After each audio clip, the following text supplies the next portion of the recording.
하면 코브라입니다. 등의 눈동자 무늬는 함부로 덤비지 말라는 경고입니다. 위협을 느끼거나 흥분하면 일어서서 목에 후드를 펼치죠.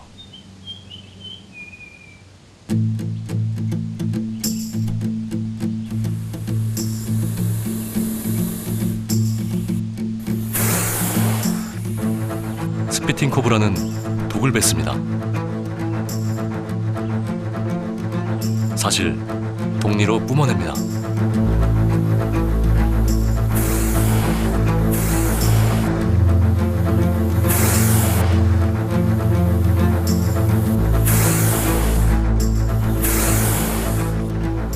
상대가 움직이면 같이 머리를 흔들다가 적의 눈을 향해 확 내뿜습니다.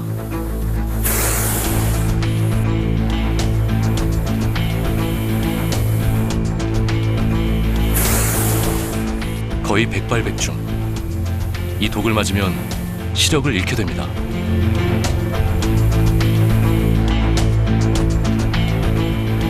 독을 내뿜는 건 공격이 아니라 방어입니다. 겁이 나기 때문에 독을 뿌립니다.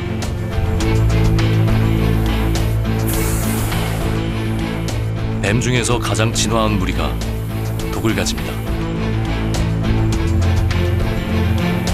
몸의 3분의 1, 급하면 절반 넘게 몸을 뻗어서 3-4m 앞까지 독을 뿌립니다.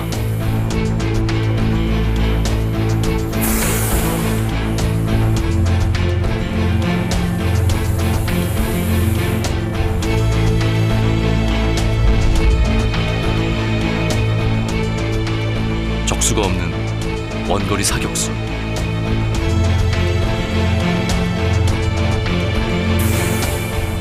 제자리에서 이처럼 먼 거리를 공격할 수 있는 동물은 드뭅니다. 이것으로 코브라는 막강한 존재가 되었습니다.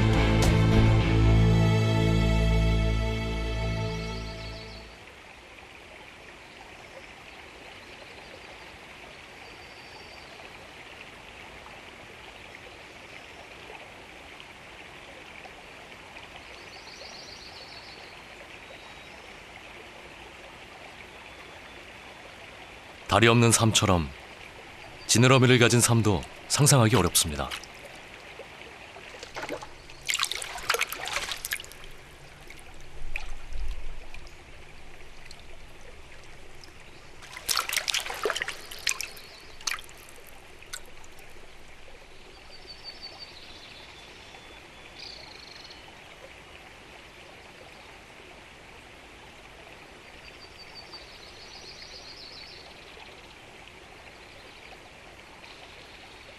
먹고 먹히는 팽팽한 긴장이 만들어내는 고요.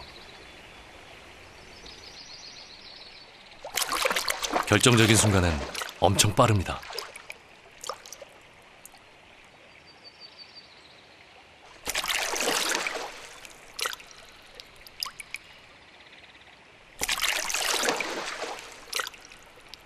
찰나의 세계에선 누가 강한지 알 수 없습니다. 그러나 길게 보면 분명해지죠.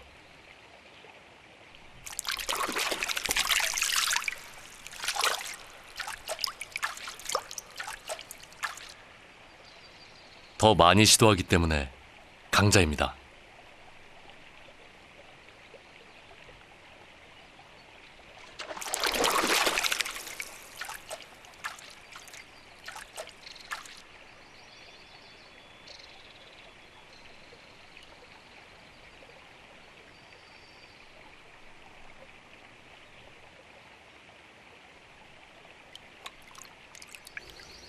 지느러미도 없으면서 뱀은 물에서 자유롭습니다.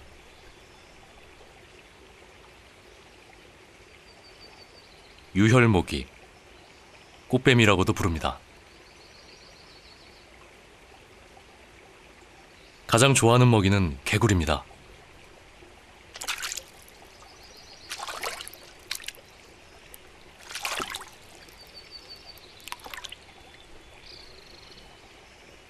아주 추운 극지방 빼고는 이 지구상의 모든 곳에 뱀이 삽니다.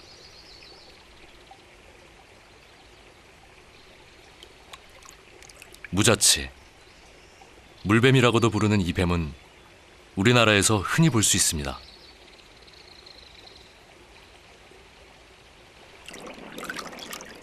물에서 지느러미와 경쟁하는 건 긴 몸.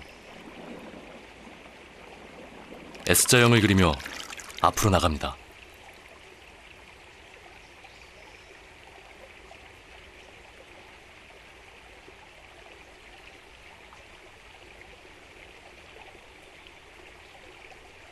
강가에 사는 무자치는 개구리나 민물고기를 먹습니다.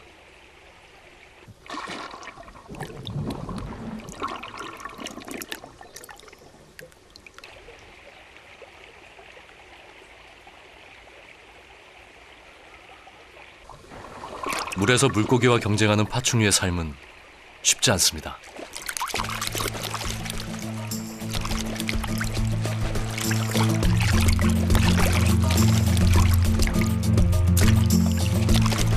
열 번 시도하면 한 번 기회가 옵니다.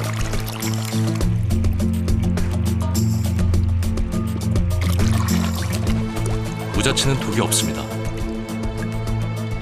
버둥거리는 물고기를 놓치지 않으려면 계속 물고 있어야 합니다.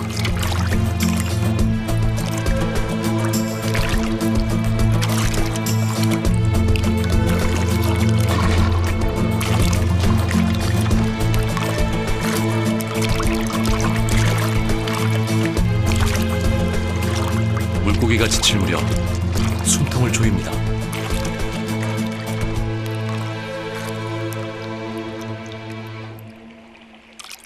땅과 물, 사는 데는 다르지만 사냥 방법은 같습니다. 긴 몸을 이용합니다.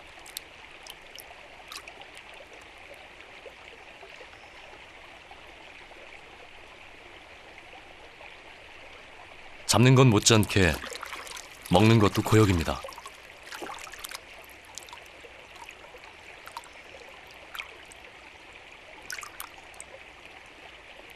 넘기는 데만 거의 30분이 걸립니다.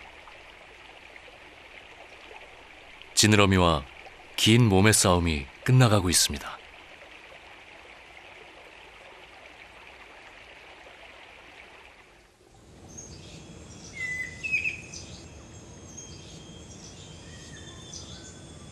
땅과 물에서 동시에 번성한 중 생각나는 게 있나요? 뱀은 그걸 해냈습니다. 다리 없이 땅에서 성공하고 지느러미 없이 물에서도 살아갑니다.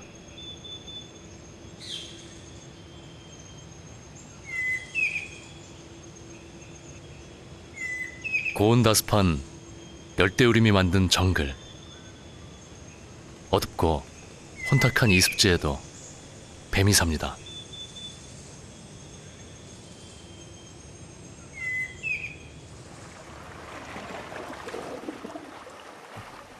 바로 앞도 분간하기 어려울 만큼 흐립니다.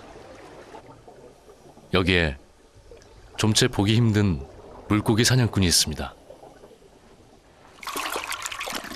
기다란 몸 하나가 분탕을 일으킵니다.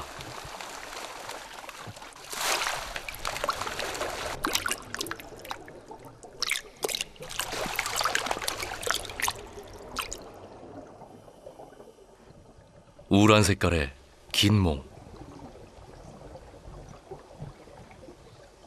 머리 양옆엔 악마의 뿔처럼 두 개의 촉수, 이름도 촉수뱀입니다.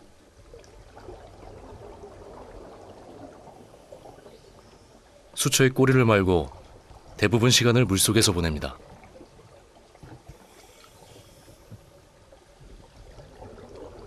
그러다 30분에 한 번 물 밖으로 길게 몸을 뻗습니다.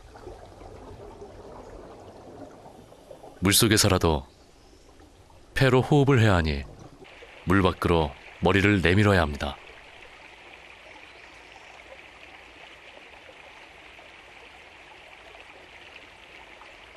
이 뱀은 촉수로 물의 흐름을 읽습니다.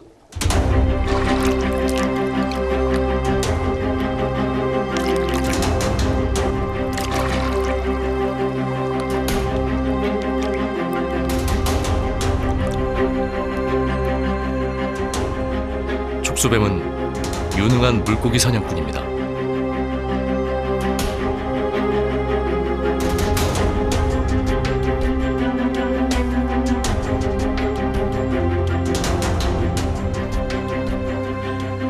방향을 틀 때 물고기는 아주 빠릅니다. 잡으려고 하면 온 힘을 모아 몸을 틉니다.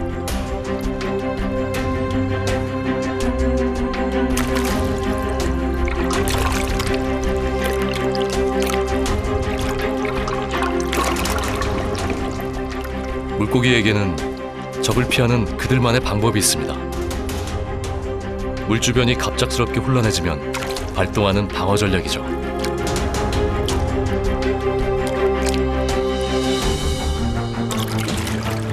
C자형으로 몸을 튼다고 해서 C-스타트라고 합니다.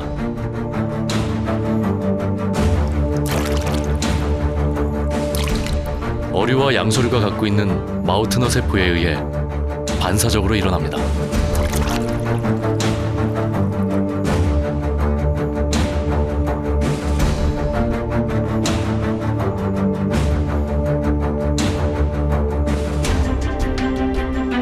촉수뱀은 갈고리 모양으로 몸을 만들고는 가만히 물고기를 기다립니다.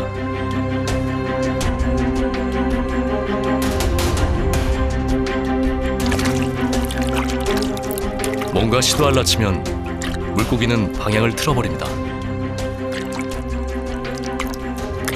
이때 물고기가 걸리는 시간은 0.005초,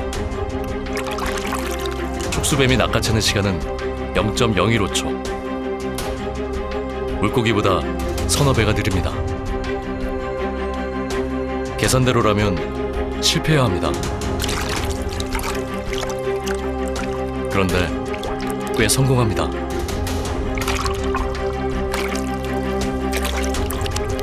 어떻게 이럴 수가 있을까요?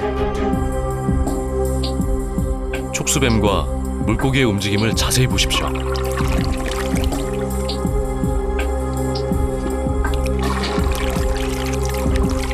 촉수뱀은 물고기가 움직이는 방향을 미리 알고 움직입니다. 이런 전략입니다. 먼저 몸통을 움직여서 물결을 일으킵니다. 물고기는 C자 방향으로 몸을 트는데 촉수뱀 입쪽입니다. 먹이를 유인하기 위해 먼저 몸통의 물결을 일으킨 거죠.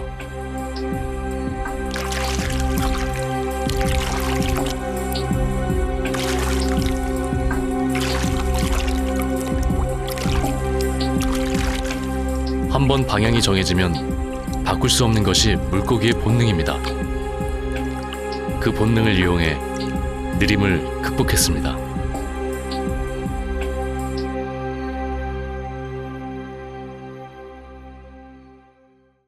이것이 지느러미 없이 물에서 사는 촉수뱀의 전략입니다.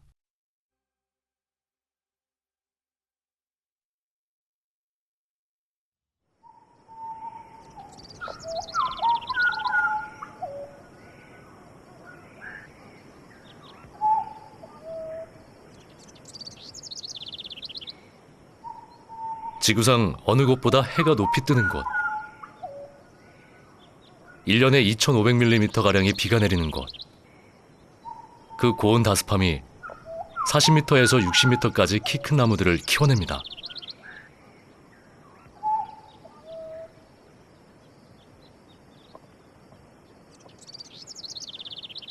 정글은 다양한 생물들이 살아갑니다. 이곳이 풍요로운 이유는 사는 게 그만큼 고달프기 때문입니다.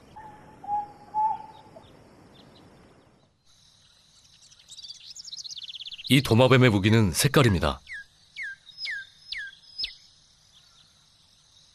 카멜레온처럼 빛과 감정에 따라 몸 색깔을 바꿉니다.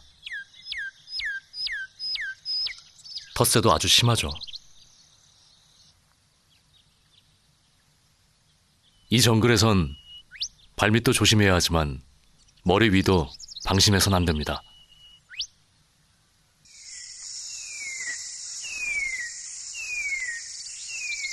어떤 뱀은 대부분의 시간을 나무에서 보냅니다.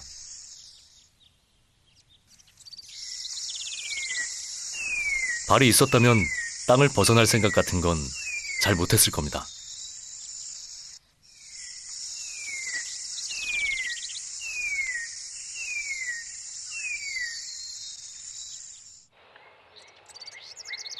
돌출된 코끝이 특징인 이 뱀도 주로 나무 위에서 삽니다.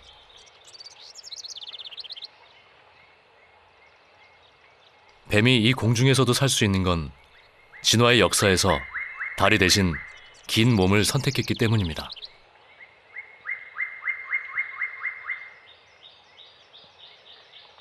발을 버린 삶. 몸 전체가 강렬한 화살표입니다.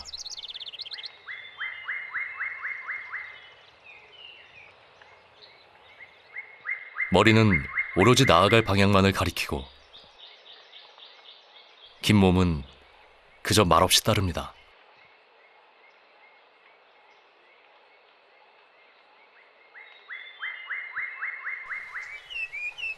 복잡한 모든 것을 생략해버리고 요체만 남은 몸. 먹이 냄새를 핥으며 전진합니다.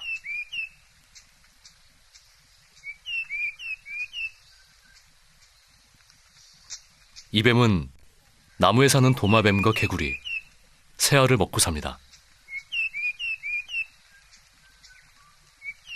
먹는 것이 가끔은 전혀 뜻밖의 삶을 가져옵니다.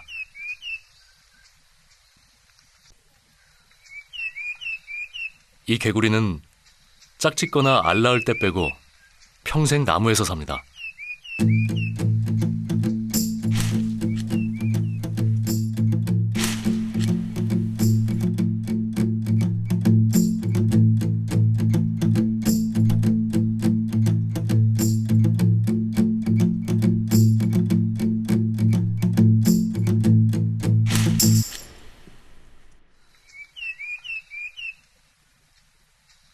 나는 개구리. 발가락 사이에 얇고 넓은 막으로 날았습니다. 나무 위를 나는 건 개구리에게 필사적인 선택이었을 겁니다.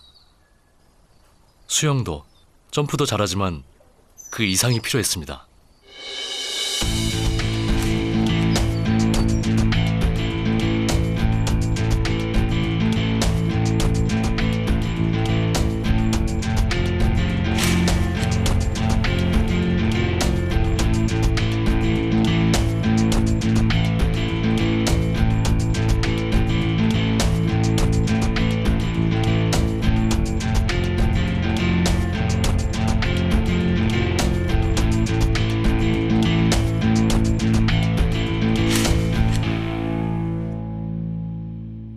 몸 길이는 겨우 10cm 남짓인데 그 150배, 15m 이상을 날아갑니다. 우리가 발가락을 나는 데 이용했다고 생각하면 이게 얼마나 대단한 일인지 짐작할 수 있을 겁니다.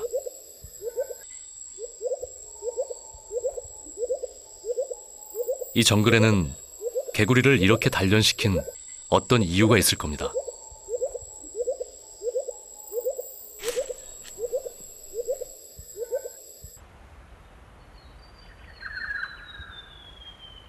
중력을 거스르는 움직임. 400개 넘는 갈비뼈가 바닥을 읽으면서 어디든 그를 데려갑니다.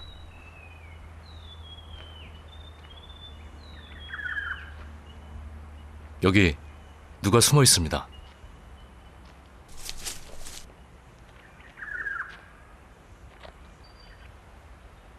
완벽에 가까운 보호색.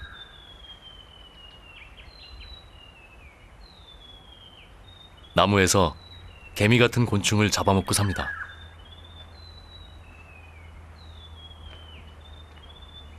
꾸준히, 그리고 고요히 목표물에 다가가는 뱀.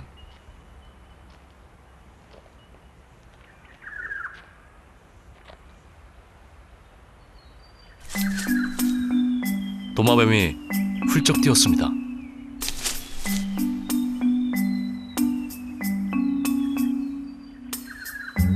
뱀도 그 뒤를 따라갑니다.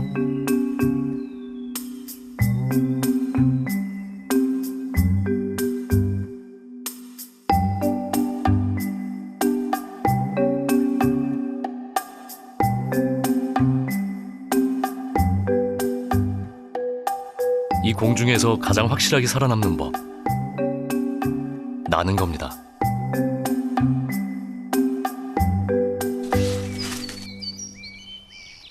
먹이 때문에 날게 된 걸까요? 천적 때문에 날게 된 걸까요? 뭐가 먼저인지는 모르지만 이 도마뱀은 발바닥을 날개처럼 씁니다.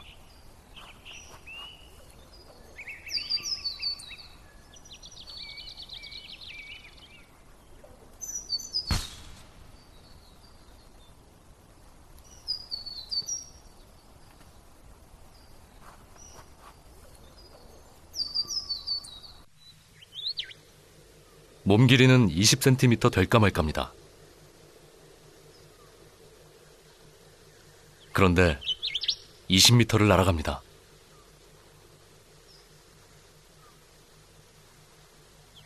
이 도마뱀은 발바닥이 아니라 전혀 뜻밖의 부분을 이용합니다.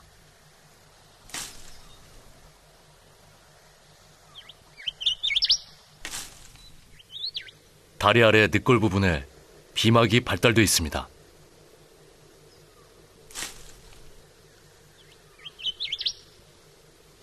상승 기류를 타고 몸을 날리면 글라이더처럼 비막이 펴집니다.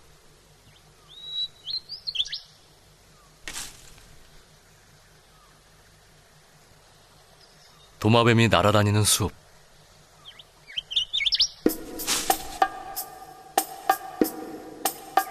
다양한 생물들이 산다는 건 그만큼 경쟁이 치열하다는 얘기입니다.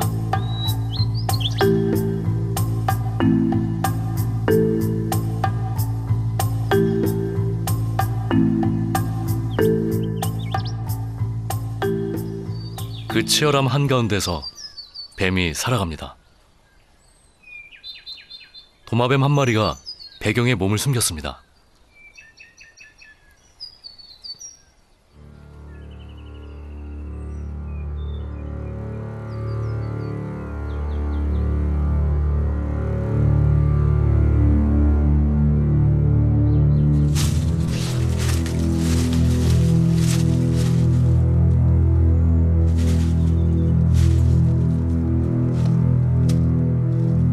독이 없는 뱀처럼 긴 몸으로 숨통을 조이지만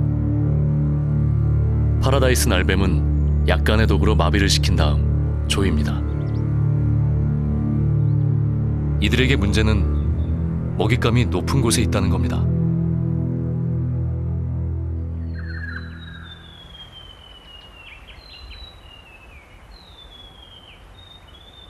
나무 위를 선택한 뱀에겐 고민이 있습니다. 먼저 이 가지에서 저 가지로 온몸의 무게를 옮겨 싣는 건 그다지 쉬운 일이 아닙니다.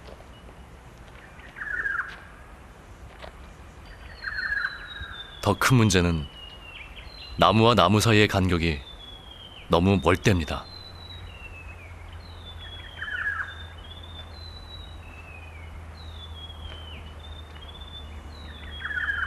파라다이스 날뱀은 나는 걸 선택했습니다. 높은 곳에서 오직 몸의 굴곡을 펴는 힘으로 도약합니다.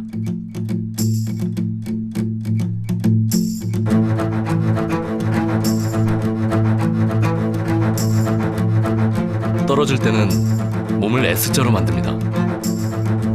수영을 하듯 밸런스를 위해 몸을 양옆으로 비틉니다.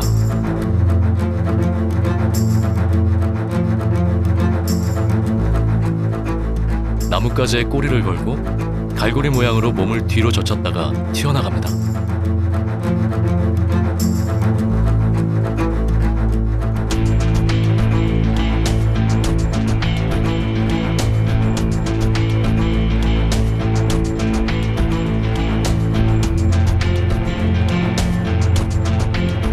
날아다니는 뱀은 모두 5종류.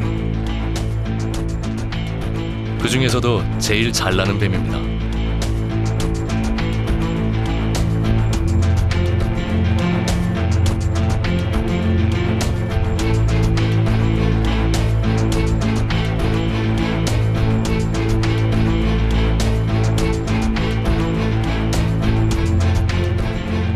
날개도 없으면서 어떻게 이렇게 날게 됐을까요? 비밀은 이겁니다. 낙하산을 펼치듯 갈비뼈를 벌리고 등을 배 쪽으로 납작하게 만듭니다. 평상시 둥근 몸통을 납작하게 만들어 몸을 띄우는 양력을 높이고 저항력을 줄이는 게 핵심입니다.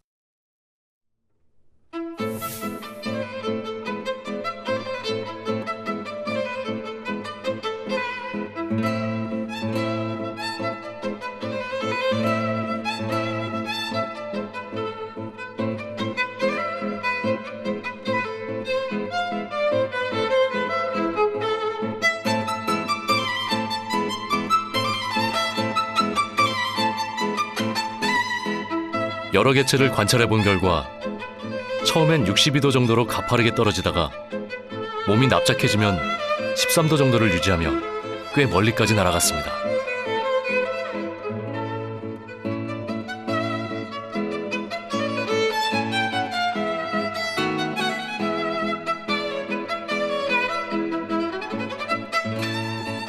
약 1m의 몸으로 최대 100m까지 날아갑니다.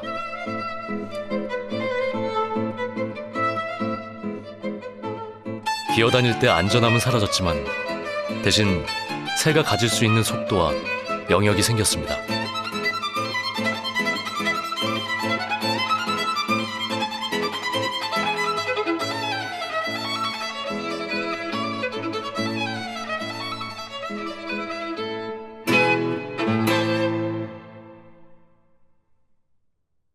날뱀은 손발이 없으면서 유일하게 하늘을 나는 동물입니다.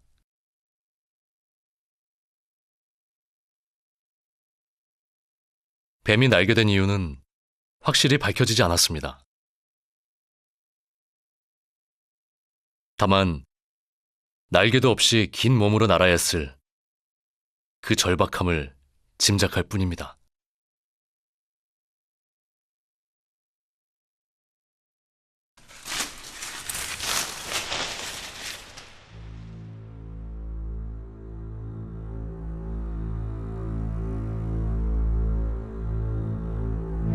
어둠에서 빛으로 가는 시간. 누군가에게는 차가움에서 따뜻함으로 가는 시간입니다. 어둠 속에서 자신의 기회를 기다리는 모든 존재들에게 온기가 축복처럼 번집니다.